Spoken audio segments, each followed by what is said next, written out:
우리가 함께 증거받고 은혜 나눌 하나님 말씀 제목은 순금 등잔 때와 같은 교회입니다. 순금 등잔 때와 같은 교회. 이 스가랴서는 스가랴 선지자가 기록한 글이죠.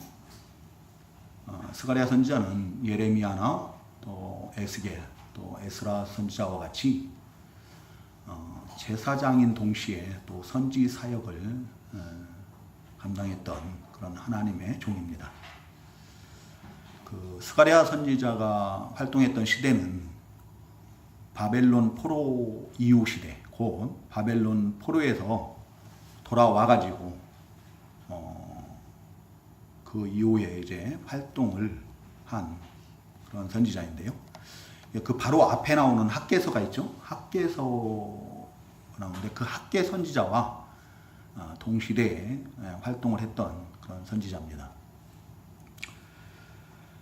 이 스가랴서를 보면은 1장 그 7절부터 6장 8절까지 8가지의 그 환상이 나와요. 8가지 천사들을 통해서 보여주는 8가지의 환상이 나오는데, 이제 오늘 이 본문은 그 8가지 환상 가운데서 5번째 환상이에요. 곧 이제 순금 등잔 때와 두 감람나무에 대한 그런 환상인데요. 이 환상을 통해서 하나님께서 그 시대의 하나님의 백성들에게 예루살렘 성전을 재건하는 일, 지금 중단된 그 예루살렘 성전 재건하는 일을 이제 독려하기 위해서 주시는 그런 내용의 말씀입니다. 여기 순금 등잔대가 나오죠. 그 천사를 통해서 이제 어떤 그 환상을 보게 되는데, 그 스가랴 선지자가 오늘 본문에서 본 그 환상은 순금 등잔대와 두 감람나무예요. 근데 이제 오늘 순금 등잔대를 중심으로 우리가 함께 증거를 받고 은혜를 나누려고 합니다. 구약 시대의 성전에는 이 순금 등잔대가 있었어요. 오늘날도 어떤 교회를 가면은 촛대를 이렇게 세우는 교회들이 있죠. 구약 시대에 본따 가지고 그렇게 하는 건데요. 그 양쪽에다 이렇게 촛대들을 세워놓고 그랬는데요. 그건 잘못된 거예요. 빛이신 예수 그리스도께서 오심으로 인하여서 이제 그런 것은 다 없어져야 되는 거예요. 순금 등잔대가 성전에 들어가면은 그 성소를 밝히기 위해서 순금 등잔대가 있었어요. 순금 등잔대가 들어가면은 성전에 떡상이 있고 또 그 등잔대가 놓여 있는 상이 있고 또 앞에는 분향단이 있고 그 안에가 이제 지성소가 되는 거죠.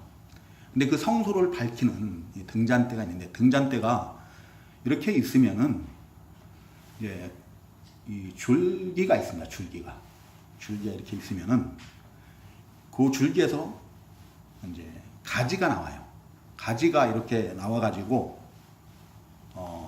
가지가 6개가 나오죠. 양쪽으로 3개씩. 그래서 이게 전체 합하면은 7개예요. 불이.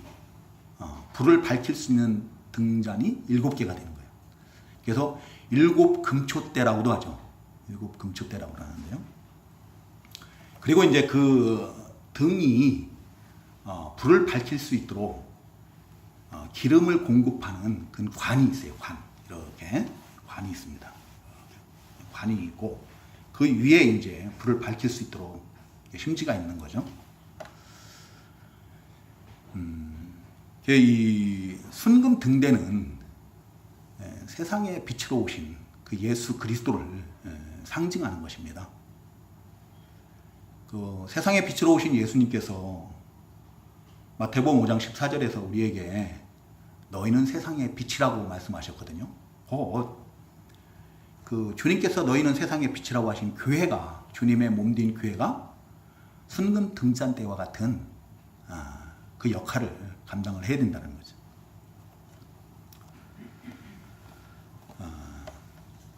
교회가 곧 순금 등잔대다. 교회가 신약 교회가 순금 등잔대로서 이제 이 세상 가운데 그 빛을 밝히 비추어야 돼요. 구원의 빛을 밝히 비추고 생명의 빛을 비추고 또 복음의 빛을 비추어 나가야 된다. 우리 주님께서 너희는 세상의 빛이라 하시고 그냥 그걸로 끝내는 게 아니죠. 그 마태복음 5장 16절에 보면 뭐라고 말씀하십니까? 너희 빛이 사람 앞에 비치게 하여 그들로 너희 착한 행실을 보고 하늘에 계신 너희 아버지께 영광을 돌리게 하라 라고 이렇게 말씀하셔요. 그죠? 우리는 주님의 몸된 교회들은 세상의 빛이에요. 순금 등잔대와 같은 그 빛을 비추는 역할을 감당해야 된다. 에베소서 5장 8절에서도 우리가 잘 아는 대로 너희가 전에는 어둠이었으나 이제는 주 안에서 빛이라. 빛의 자녀들처럼 행하라. 빛의 열매는 모든 착함과 의로움과 진실함에 있느니라 라고 이렇게 말씀하시므로 우리로 하여금 이 세상에 사는 동안에 이 교회가 각 성도들이 세상에 빛을 비추는 착한 삶 또 의롭고 진실한 그런 삶을 살 것을 요구하시는 것을 볼 수가 있어요.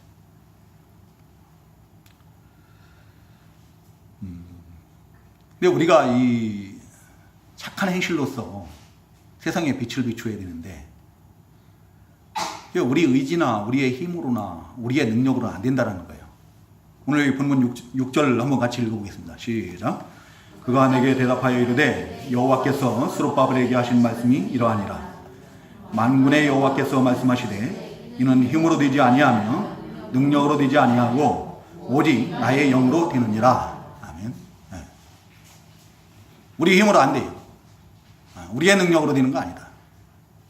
오직 여호와의 영이신 성령의 힘으로 되는 거예요. 성령께서 역사하실 때 우리가 그 착한 행실로 또 의롭고 진실한 그런 행실로 하늘에 계신 아버지께 영광을 돌려드릴 수 있는 거예요. 빛된 삶을 살 수 있는 것이다. 예수 믿는다고 그래가지고 다 그 빛된 삶을 살 수 있다면 얼마나 좋겠어요. 그렇죠? 우리 성도님들 예수 믿으니까 지금 세상에 우리 주님께서 우리를 세상의 빛이라고 했는데 우리 성도님들 세상에서 지금 빛이 되고 있습니까? 응? 세상의 빛을 비추는 그런 삶을 살고 있느냐는 거예요. 물론 그렇게 사시는 분들도 많이 계십니다. 하나님의 영광을 나타내는 그런 빛된 삶을 사시는 분들도 많이 계셔요. 근데 다 그런 건 아닌 것 같아요. 교회들도 마찬가지죠.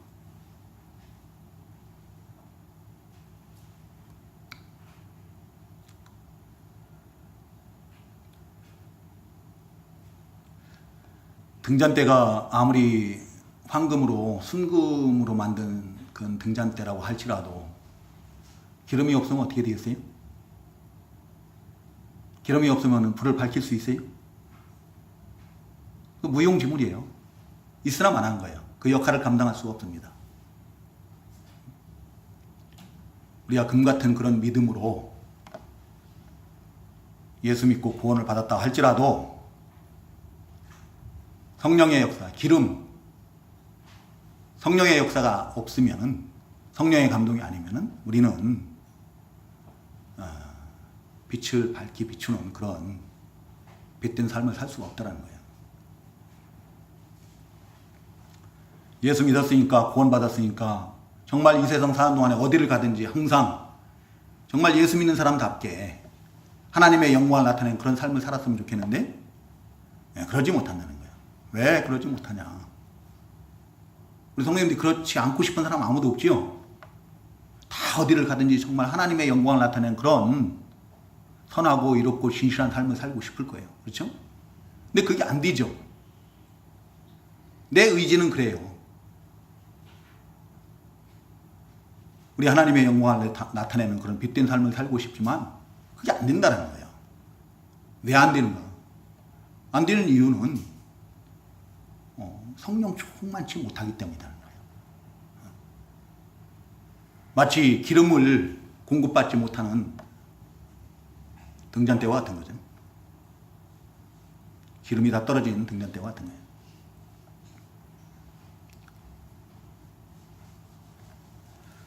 우리는 착각을 해요.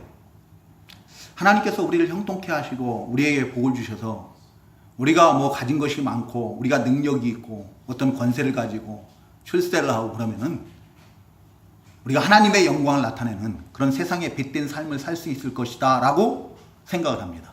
착각들을 해요. 그럴 수 있습니까?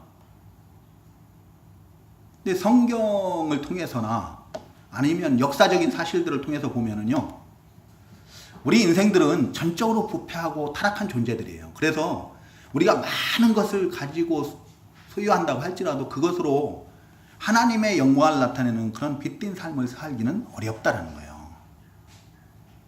만약에 그런 분들이 있다고 하면 그분들은 성령이 충만했던 자들이라고 보면 맞아요. 성령이 충만했던 자들이다.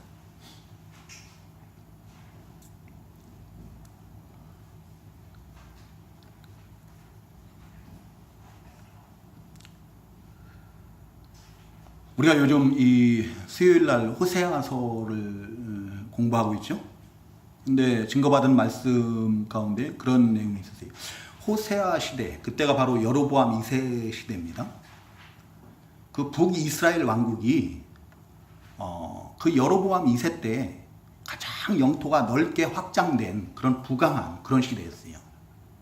그럼에도 불구하고 그들이 하나님 앞에는 가장 죄악이 관영한 그런 시대였다. 그래서 하나님께서 진노하시고 마침내 이제 아수를 통해서 그들을 멸망하시기로 작정하신 그런 때가 바로 그 여로보암 2세 시대였다는 거예요. 나라는 가장 하나님께서 부강하게 하시고 또 영토도 확장되게 하시고 그렇게 했지만 오히려 하나님의 백성들은 가장 부패하고 타락한 그런 시대였다는 거예요. 우리가 가진 것이 많고 우리가 부해지고 형통케 되고 그런다고 해서 우리가 이 세상 가운데서 또 이 교회들이 세상에 빛을 비추는 그런 삶을 산다라는 것은 그건 우리 생각이에요. 우리 하나님께서는 그렇게 말씀하지 않으셔요. 뭐 늘 말씀드리는 거예요. 솔로몬이 어땠다고요? 솔로몬 시대가 가장 그 영화를 누린 그런 시대죠. 번영한 그런 시대 아닙니까? 근데 솔로몬이 어떻게 했어요? 우리 성도님들 잘 아시는 것처럼 하나님께서 하지 말라는 짓은 다 했어요.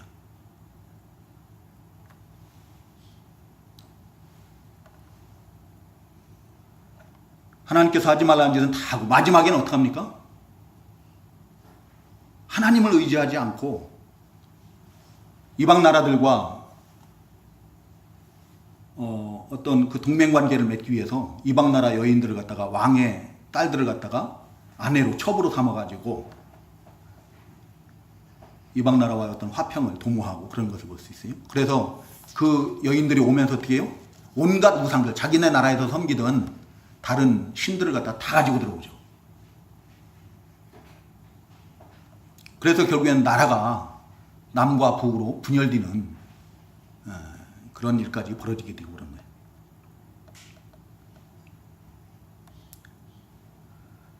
우리는 우리 힘으로, 우리 능력으로 무엇을 할 수 있다라고 생각을 합니다. 근데 하나님께서는 그게 아니라는 거예요. 성령께서 역사하시고 감동 주시고 깨닫게 하시고 그럴 때 우리가 성령의 감동으로 어떤 빛된 삶을, 착한 일을, 의롭고 진실한 그런 삶을 살 수 있다는 거죠. 마태복음 25장에서 우리가 그 열처녀 비유 교훈을 한번 증거받은 적이 있었을 거예요. 그렇죠? 그때도 이와 비슷한 말씀을 증거를 했습니다. 그 대전에 한 교회에 권사님이 계셨는데요. 그분이 대전을 빛낸 10대 인물로 이렇게 뽑혔다고 그랬잖아요. 그 권사님이 서울대를 나오고 의대를 나와서 이제 의사가 되고 그래서 첫 월급을 타가지고 버스를 타고 그 첫 월급을 가지고 어머님께 맛있는 거 사드리고 좋은 옷도 사드리고 하려고 내려가는데 대전 시내버스를 탔는데 그 자기 바로 앞에 앉은 사람이 너무 남루한 옷을 입고 앉아 있는 거예요. 그죠? 근데 그때 성령께서 역사하시는 거예요. 감동을 주시는 거예요. 이 사람을 도와주었으면 하는, 그 사람을 긍휼히 여기는, 불쌍히 여기는, 사랑하는 마음, 이런 것들이 생기게 하는 거죠. 근데 또 한편은 어떻게 해요? 내가 첫 월급을 탔는데 지금까지 나를 위해서 고생하시는 홀어머니, 시장바닥에서 그렇게 고생하면서 나를 뒷바라지 해준 그 홀어머니한테 이 첫 월급을 가지고 봉양을 해야 되는데, 맛있는 것도 사드리고 좋은 옷도 사드리고 용돈도 드리고 해야 되는데, 근데 성령께서는 자꾸 이 사람을 주라고 하는 거죠. 이 사람이 빨리 내렸으면 좋겠는데 내리지도 않고, 자기도 못 내리고 그 사람이 내리는 데까지 가서 결국엔 따라 내리고 그 돈을 다 주고. 이게 믿는 자들이 다 할 수 있는 일입니까? 우리가 예수를 믿는다고 해서 다 할 수 있는 일이냐고요? 아니에요. 성령께서 역사하지 않으면 그렇게 할 수가 없는 거예요.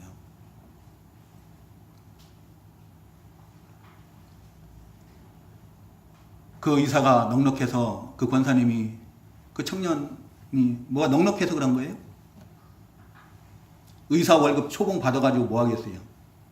그거 가지고 어머님 그거하고 자기 용돈 쓰기도 바쁘고 생활하기도 바쁜 거 아니에요? 그럼에도 그것을 다 몽땅 성령께서 역사하시니까 그것을 다 줄 수 있는, 아낌없이 내줄 수 있는 거죠. 뒤에 보면은 닉 부이치치의 그 허그라는 책이 있죠. 우리 성도님들 읽어보신 분들도 계실 거예요. 그 사람은 나면서부터 두 팔과 양 다리가 없는 사람이었어요. 근데 그런 사람이 아무것도 가진 것이 없는, 우리 같으면 낙심하고 좌절하고 정말 피폐해질 수밖에 없는, 이 세상을 어떻게 살아나갈 것인지 근심하고 걱정하고 맨날 좌절로 눈물로 그냥 밤을 지새울 수밖에 없는 그런 적이죠. 근데 그런 사람이 지금 어떡합니까? 온 세상을 다 다니면서 이 복음의 빛을 비추고 다니고 있어요. 많은 어려움을 당하는 청년들에게 소망을 주고 새 힘을 주고 그러는 걸 볼 수가 있어요. 그 청년이 뭐 가진 것이 있어서입니까? 우리는 그 사람보다, 그 청년보다 더 많이 가졌잖아요. 안 가진 것이 무엇이 있어요? 그럼에도 그렇게 할 수 있는 것과 하지 못하는 것은 내가 성령이 충만하냐, 성령이 충만치 못하냐, 그 차이인 거예요.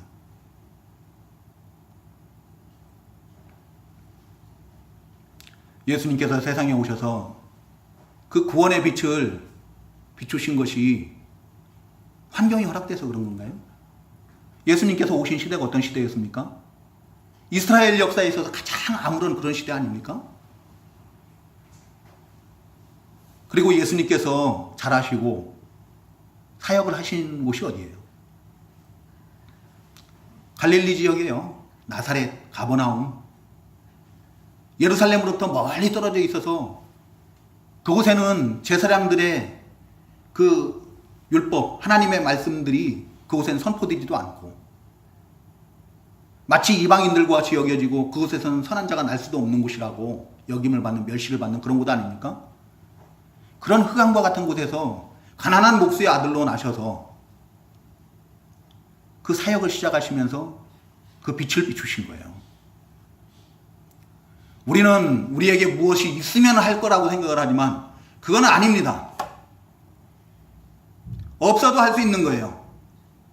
성령께서 역사하시면은, 우리가 성령이 충만하면은 내가 가지고 있는 어떤 것을 가지고도 빛을 비추는 그런 빛된 삶을 살 수 있는 줄로 믿습니다.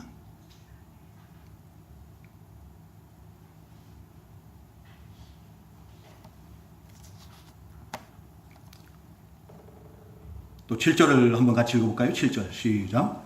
큰 산아 네가 무엇이냐? 네가 스룹바벨 앞에서 평지가 되리라. 그가 머릿돌을 내놓을 때에 우리가 외치기를 은총이 그에게 있을지어다 하리라 하셨고,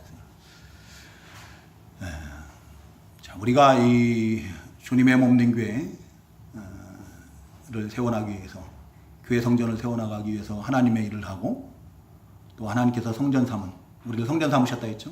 성전 삼으시고 또 성령께서 우리 안에 내주에 계신다 했는데요. 그 영적 성전을 각자 세워나가기 위해서 이 믿음의 길을 갈 때 반드시 어떤 일이 있는가 하면은 큰 산과 같은 그런 고난과 환난, 역경 이런 것들이 있다는 겁니다.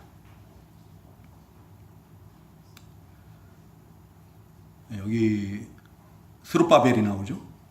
스룹바벨은 어떤 사람입니까? 스룹바벨은 바벨론의 포로로 잡혀갔던 하나님의 백성들이 이제 70년이 차서 다시 돌아오게 됩니다. 돌아오게 될 때 1차, 2차, 3차에 나누어서 이렇게 돌아오게 되는데 1차 때에 이제 총독으로 세움받은 그건 하나님의 종이에요. 그래서 그 돌아오는 백성들을 이끌고 예루살렘으로 돌아와서 성전을 재건하는 일에 쓰임받았던 하나님의 귀한 종이죠. 근데 스룹바벨이 그 바벨론 포로에서 이제 돌아와가지고 성전을, 예루살렘 성전, 허물어진 그 예루살렘 성전을 갖다가 다시 재건하려고 하는데 그때 방해자들이 나타나요. 방해자들이 누군가 하면은 그 사마리아에 살고 있는 사마리아인들이죠. 이제 그 사람들도 하나님을 섬긴다고는 하는데 제대로 섬기는 자들이 아니죠. 그냥 여러 신 중에 한 신이라고 생각을 하는 거예요.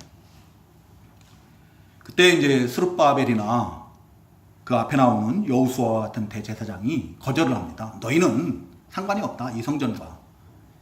거절을 하니까 어떡합니까? 그 사람들이 그때부터 이제 방해를 하는 거예요. 못하도록. 너희들이 반란을 일으키려고 바벨론 왕에게 반역을 하기 위해서 이런 성전을 재건한다 라고 하면서 그걸 못하게 하는 거예요. 그리고 그 바벨론 왕에게 편지를 써가지고 이제 고해 바치는 거죠. 그래서 하나님의 백성들이 그때 낙심을 하고 이제 그 성전 건축하는 일과 재건하는 일을 갖다가 중단을 하게 됩니다. 학개서 2장에 보면은 하나님의 백성들이 아직 여호와의 성전을 건축할 때가 되지 않았는가 보다, 여호와의 집을 건축할 때가 되지 않았는가 보다 하고 성전 건축하는 일을 마쳐요. 이제 중단하게 됩니다. 근데 하나님께서는 그때 그 학개 선지자나 또 여기 스가랴 선지자를 통해서 성전을 계속 건축해야 된다. 성전 건축하는 일을 멈춰서는 안 된다라고 독려를 하는 거예요. 그래서 다시 이제 성전 건축하는 일을 다시 재건하는 일을 갖다 시작합니다. 그러니까 어떻게 해요? 그 방해했던 사람들이 다시 쫓아오죠. 이제 그런 내용들이 어디에 나오는가 하면은 에스라서에 나와요. 우리 성도님들 돌아가셔서 에스라서 한번 3장, 4장, 5장, 6장을 읽어보시기 바랍니다. 그럼 제가 지금 하는 모든 말들이 다 거기에 기록되어 있는 말씀들이에요. 다시 시작을 하니까 그 뭐 달드네, 스달보스네, 또 아비삭 같은 그런 사람들이 와가지고 못하게 하는 거예요. 그래도 하나님의 백성들이 이 스룹바벨이나 여호수아나 이런 사람들이 어떻게 합니까? 하나님께서 명령하셨으니까 그냥 하는 거예요. 순종해서 그치지 않고 계속 합니다. 이 사람들이 어떻게 할 수가 없으니까 또 다시 이제 다리오 왕에게 편지를 써요. 이 사람들이 여기 있는 이 유대인들이 자기들의 하나님의 성전을 짓는다라고 그러는데 이거 뭐 왕에게 반역하기 위해서 그런 거 아니냐, 이제 그러면서 그 편지를 씁니다. 그때 이제 고레스 왕이 사실은 1차 포로 기환 때 그것을 너희가 돌아가서 그 하나님의 성전을 다시 건축하라고 명령을 하거든요. 허락을 하거든요. 이게 스룹바벨이나 여호수아 같은 대제사장들은 고레스 왕이 이렇게 명령을 했고 허락을 한 것이다 라고 이제 그들에게 얘기를 하지만 그들은 안 들었으니까 못 믿죠. 그러니까 이제 다리오 왕에게 고발을 하는 거예요. 다리오 왕이 실제로 고레스 왕 때에 그런 명령을 허락을 했는지 그 조서를 찾아보는 거예요. 찾아봤더니 실제로 고레스 왕이 그렇게 명령을 한 거예요. 유대인들은 다 돌아가서 지극히 높으신 하나님의 성전을 재건하라고, 그리고 후원까지 하라고 이렇게 경비까지 주고 이제 그런 것이 기록이 돼 있는 거예요. 그러니까 다리오 왕이 어떡합니까? 그 방해하는 자들에게 방해하지 말라고 하는 거예요. 방해하지 말고 만약에 계속 방해를 하면 니들 몸을 찢어버릴 것이다라고 하는 거예요. 그리고 성전 건축하는 데 들어가는 모든 경비와 물품과 모든 인력들을 갖다가 부족함이 없이 대주라고 하는 거죠. 자, 오히려 이제 어떻게 된 겁니까? 전화위복이 된 거예요. 만약에 그들의 방해가 없었다면은 스룹바벨이나 여호수아나 이스라엘 백성들은 자기들의 힘만으로 그 부족한 물자를 가지고 자기들의 힘만으로 그 성전을 재건을 해야 됐던 거죠. 근데 오히려 그들이 방해하고 다리오 왕에게 고발을 하고 그래가지고 이제 다리오 왕이 그 성전 건축하는 데 필요한 모든 경비를 다 대주는 거예요. 물자를 대주고 경비를 대고 인력을 대주고 그러고. 그 왕의 보호 아래 안전하게 그 성전을 건축하게 되는 것이죠. 이것이 바로 그 스룹바벨 앞에서 그 산과 같은 그 방해, 역경, 고난 이런 것들이 다 평지가 되는 거예요. 다 해결이 되는 거예요. 이게 하나님의 방법이에요. 이게 하나님의 길이고 이게 하나님의 생각이고 우리 하나님은 합력하여 선을 이루시는 하나님이십니다.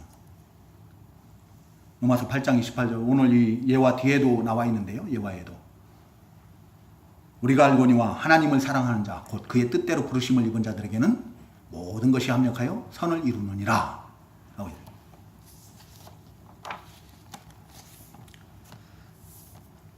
오늘날도 우리가 앞에서 말씀드린 것처럼 교회 성전을 세워나가기 위해서 하나님의 일들을 하고 또 우리 영적 성전을 건축하는 일을 위해서 이 믿음의 길을 갈 때, 믿음의 일을 할 때 그 큰 산과 같은 그런 시험, 환난, 고난 그런 역경들이 있어요.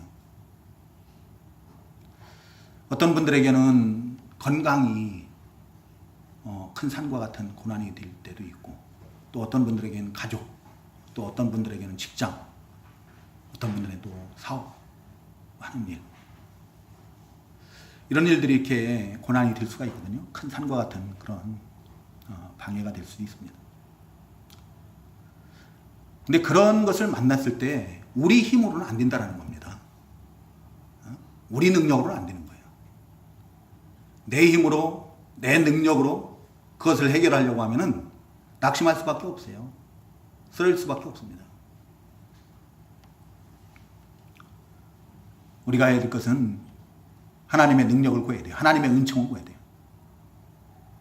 하나님의 도우심을 구하고 하나님의 은혜를 구하고 하나님의 능력을 구하고 그리고 하나님을 믿고 끝까지 따르는 겁니다. 스룹바벨, 여호수아 그 시대의 하나님의 백성들이 그 방해하는 자들의 그 방해를 물리치고 끝까지 그냥 믿고 따랐던 것처럼 그게 하나님의 명령인 줄 알고 믿고 따를 때 하나님께서 역사하시고 평지가 되게 모든 그 방해가 다 없어지게 문제가 해결되게 하셨던 것처럼 우리가 믿고 따르면 되는 거예요.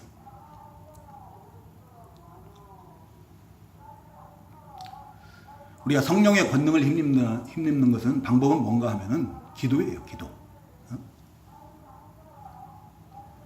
한번 기도해 보시기 바랍니다. 기도를 하면 성령께서 역사하셔요. 감동을 주십니다. 하나님으로 하여금 우리를 위해서 일하게 하시는 방법은 기도밖에 없어요. 내가 기도할 줄 모른다 해서 기도 안 하면 안 돼요. 기도할 줄 몰라도 기도하려고 하나님 앞에 앉아서 눈물로 진실되게 고백을 하고 구하고 그러다 보면은 성령께서 감동을 주셔요. 성령께서 감동을 주시기 시작하면은 내 기도 내용이 바뀌어요. 내가 처음에 앉아서 기도할 때는 다 나를 위해서 구하는 거예요. 다 내 문제를 가지고 기도하는 거예요. 성령께서 역사하시고 감동 주시고 그래서 내가 기도하기 시작. 그때부터는 어떤 기도가 되는가 하면은 내 뜻대로 구하는 기도가 아니에요. 성령께서 우리를 위해서 말할 수 없는 탄식으로 간구하신다고 했는데 그러한 기도를 하게 돼요. 우리 주님께서 지금도 하나님 보좌 우편에서 우리를 위해서 간구하시는데 그런 믿음의 기도를 하게 되는 거예요.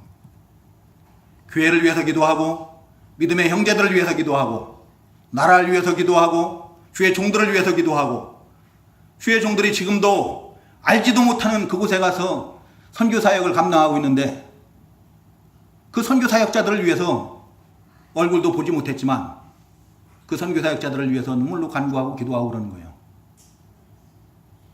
지금도 북한에서 그 지하교회에서 신음하는 주의 백성들을 위해서 기도하고 그 나라가 이 나라가 복음으로 하나 되기를 위해서 기도하고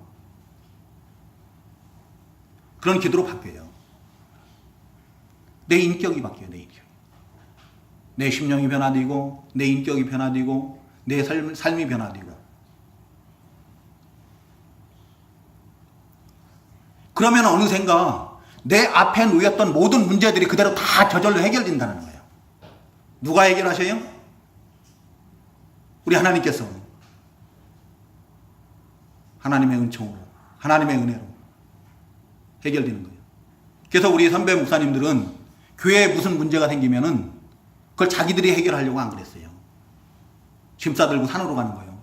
뭐하러? 기도하러 가는 거예요. 기도하러. 가서 금식하고 기도하고 그러다 보면 그러고 내려오면은 하나님께서 문제를 다 해결해 놓으신 거예요. 이 자리에 계신 우리 성도님들 우리 지혜로 우리 능력으로 우리 힘으로 무엇을 하려고 하지 마시기 바랍니다. 하나님의 은총으로 하나님의 도우심으로 하나님의 능력을 힘입어서 그 모든 문제들을 다 해결하시는 우리 성도님들 되시기 바랍니다. 그러기 위해서 할 것이 우리가 할 것은 기도예요. 기도. 성령의 권능을 힘입기 위해서 할 것은 기도예요. 그리고 순금 등잔 때와 같은 그 교회 가운데 어떤 사람들이 있는가 하면은 두 부류의 사람이 있어요. 10절 한번 같이 읽어봐요. 10절 시작. 작은 일의 날이라고 멸시하는 자가 누구냐? 사람들이 스룹바벨의 손에 다림줄이 있음을 보고 기뻐하리라. 이 일곱은 온 세상에 두루다니는 여호와의 눈이라 하니라. 멸시하는 자가 있고 작은 일의 날이라고 해서 멸시하는 자가 있고 또 기뻐하는 자가 있고 두 부류가 있어요. 두 부류.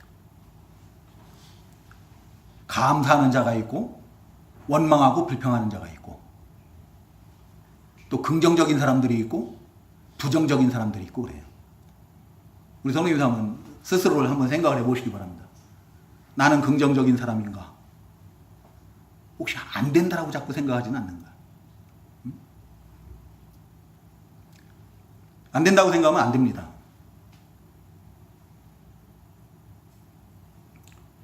근데 여기에 작은 일의 날이라고 멸시하는 자가 누구냐 그랬는데 이 작은 일의 날이라고 해서 멸시하는 자들이 있었어요. 이 사람들은 이 성전 에스라서 3장에 보면은 그 성전을 재건하려고 기초돌을 놓을 때 어떤 사람들 곧 그 옛 솔로몬 성전의 영광을 본 사람들이죠. 그 크고 웅장하고 그 화려하고 그런 모습을 본 사람들. 그 사람들이 대성통곡을 했다고 했어요. 에스라 3장 12절에 보면. 그들이 왜 대성통곡을 합니까? 이전 솔로몬 성전에 비해서 너무나 보잘것없는 거예요. 너무나 작은 거예요. 응? 초라하고 보잘것없고. 학개서 그 앞에 학개서 2장에 보면은요. 학개서 2장 3절에 보면은 너희 가운데 남아있는 자 중에서 이 성전의 이전 영광을 본 자가 누구냐? 이제 이것이 너희에게 어떻게 보이느냐? 이것이 너희 눈에 보잘것없지 아니하냐? 이 보잘것없이 보이는 거예요. 그래서 그들이 너무 초라하고 보잘것없고 그러니까 대성통곡을 하는데요. 성전이 크고 화려하고 웅장하고 그것만이 좋은 것은 아니죠. 비록 작고 허름하고 보잘것없어 보일지라도 그곳에 하나님께서 계시느냐 안 계시느냐가 문제인 거예요. 아무리 크고 훌륭하고 아름답게 잘 지었다고 할지라도 하나님께서 함께 하시지 않으면은 그건 빈 껍데기죠. 예수님께서 세상에 오셨을 때 그 제자들이 예수님께 보이며 자랑 삼고 그랬던 성전이 어떤 성전이에요? 헤롯 성전이죠. 그때까지 지금 46년 동안 성전을 짓고 있어요. 얼마나 크고 화려하고 좋은 재료로 짓는지 46년을 지었는데도 아직까지 다 못 지었어요. 그리고 그 성전을 이제 예수님 돌아가시고 난 다음에 이제 성전이 완공이 됩니다. 성전이 준공이 됐는데 준공되자마자 어떻게 됩니까? 예수님 오신 주 70년이니까 성전이 완공되고 난 다음에 조금 있다가 바로 로마 군대에 의해서 도리에 돌 하나도 남지 않고 다 무너져 버려요. 아무리 겉이 크고 화려하고 웅장하고 값비싼 재료로 지었다고 할지라도 하나님께서 함께 하시지 않으면 그건 아무것도 소용없는 거예요. 빈 껍데기인 거예요. 반면에 출애굽 이후에 그 성막 있죠, 성막. 성막이 뭐라고요? 말 그대로 천막이에요, 천막. 응? 천막인데 하나님께서 그 성소로 삼으셨기 때문에 성스러운 막이라고 해서 성막이라고 하는 거예요. 장막, 천막이죠. 천막으로 만든 보잘것없는 것이라 할지라도 그곳에 하나님이 계시고 그곳에서 솔로몬 성전이 지어지기까지 하나님께서 그 가운데 함께 계시고 백성들을 불러 모으시고 그들을 만나주시고 그들의 제사를 받으시고 영광 받으시고 그들을 인도하시고 그러지 않습니까? 크고 좋게 짓는 게 문제가 아니고 그곳에 하나님 계시냐 안 계시냐 그것이 중요합니다. 반면에 그 스룹바벨이 오늘 본문에 스룹바벨의 손에 다림줄이 있음을 보고 기뻐하는 자들이 있었잖아. 그 다림줄이라는 게 뭡니까? 다림줄이라는 게 실 끝에 무거운 줄을 달아요. 그래갖고 위에서부터 이렇게 딱 내리면은 벽 같은 거 쌓을 때 기울어지지 않도록 반듯하게 쌓을 수 있도록 그게 다림줄이거든요. 수평을 맞추고 기울기도 맞추고 그러는 거예요. 건축하는데 없어서는 안 되는 거예요.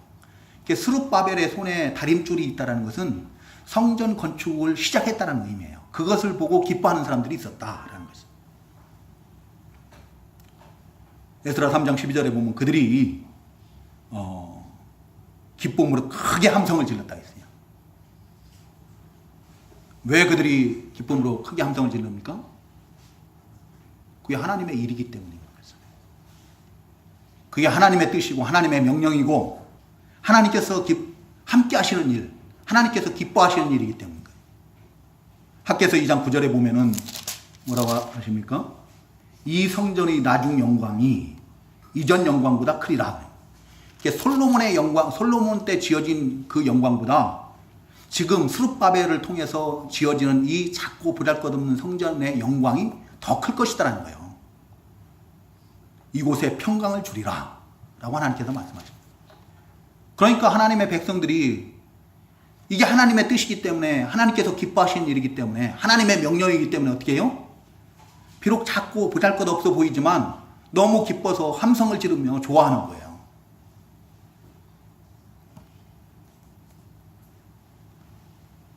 하나님의 일에 크고 작은 일이 어디 있습니까?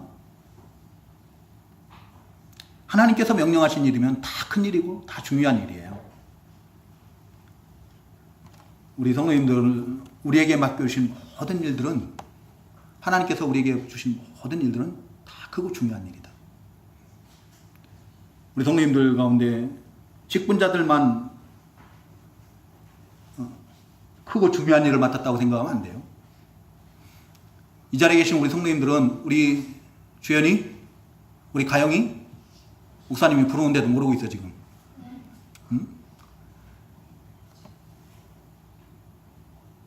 모두가 성도의 직분을 맡았어요. 교회의 교회. 순금 등잔대와 같은 세상의 빛을 밝혀드리는 그 구원의 빛, 생명의 빛을 밝히 비추어 나가야 되는 그런 성도의 직분을 받은 자들이다. 교회의 교회, 우리는. 내가 무슨 집사가 돼야 되고, 내가 권사가 되고, 장로가 되고, 전도사가 되고 목사가 돼야 큰 일을 맡은 자가 아니고 예수를 믿으면 이미 큰 일을 맡은 자예요.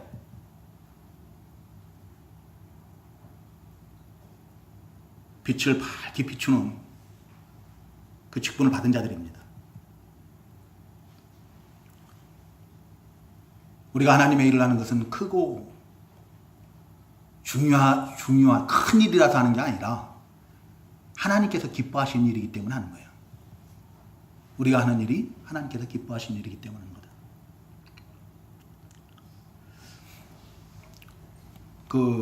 주님께서 하신 말씀인데요. 누가복음에 보면은 누가복음 16장 10절에 보면은 지극히 작은 것에 충성된 자는 큰 것에도 충성되고 지극히 작은 것에 불의한 자는 큰 것에도 불의하니라. 작은 일에 충성하시기 바랍니다. 그래야 큰 일에도 충성할 수 있어요. 작은 일이라고 해서 가볍게 여기고 하찮게 여기고 멸시하고 그런 게 아니에요. 여러분 미국의 카터 대통령 알죠? 카터 대통령은 대통령 재임 시보다 대통령에서 물러나고 난 다음에 더 사람들에게 존경받는 인물로 이렇게 널리 알려진 사람입니다. 카터 대통령이 땅콩 농사하는 사람이었다고 그러죠? 그때 카터 대통령이 당선됐을 때 그게 뉴스에 대서특필됐어요. 땅콩 농사 짓던 사람이 대통령이 됐다고. 근데 그분이 대통령 되기 전까지 계속 교회에서 주일 학생들을 가르쳤어요. 대통령 당선되고 난 다음에 이제 재임 시에는 그 일을 못했죠. 물러나고 난 다음에 어떡합니까? 대통령까지 했던 사람이 다시 그 교회에 돌아가가지고요. 주일학교 학생들을, 주일학교 반사를 하고 있는 거예요, 지금도. 지금도 하고 계시죠, 지금도. 그래서 주일날이 되면은요, 그 일대가 카터 대통령이 주일학생들 가르치는 거 그거 보려고 장사진을 이뤄가지고 교통이 다 마비가 되버린대요. 미국 전역에서 하도 많은 사람들이 찾아와가지고. 어떻게 보면 하찮게 생각할 수도 있고 작은 일이라고 생각할 수 있습니다. 작은 일이 어디 있습니까? 하나님의 일에. 대통령까지 했던 사람이 그 주일학생들 어린애들 앞에 놓고 걔들한테 성경 말씀 가르치는 거 그것을 귀한 줄 알고 평생 그 일을 하고 있는 거예요, 지금.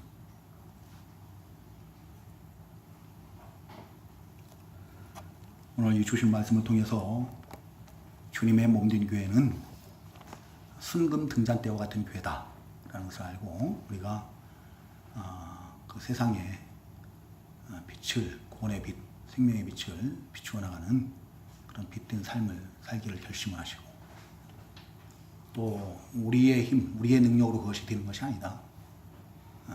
성령께서 역사하시고 감동 주실 때에 가능한 것이고 그래서 우리가 성령 충만함을 얻기 위해서 늘 기도하는 삶을 살아야 되고 우리가 그런 삶을 살고자 할 때 많은 산과 같은 큰 산과 같은 그런 고난과 역경들이 있겠지만 우리가 믿고 따르기만 하면은 하나님의 은총으로 그 모든 큰 산과 같은 고난과 역경들이 다 평지가 되는 줄로 믿습니다. 문제가 해결되는 줄로 믿으시고 이를 위해서 또 기도하시고 또 교회에서 작은 일이라 할지라도 그게 하나님께서 우리에게 명하신 하나님께서 기뻐하시는 일인 줄로 믿고 그 일에 충성되이 그 일을 감당하는 그런 우리 성도님들 되시기를 주님의 이름으로 축원합니다. 기도하겠습니다.